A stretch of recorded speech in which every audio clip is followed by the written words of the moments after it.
మనుగడ కోటి అలలుగ పొంగు వరదల వేగాన పడిలేచు అలలకు తీపి కలలకు లేని అలసట నీకేలా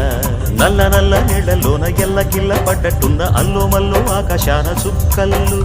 అమ్మాయంటి జావిల్లమ్మ అబ్బాయంటి సూర్యుడమ్మ ఇంటిది బలవలంట దిక్కుళ్ళు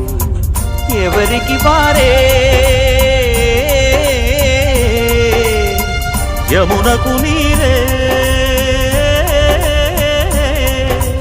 రేవు నీరు నావదంట నావతోడు రేవుదంట పంచుకుంటే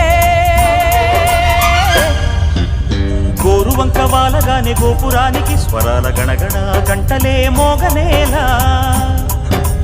గోపబాలుడొచ్చినాక గోకులానికి పెదాల కిలకిల పువ్వులే పుట్టలేదా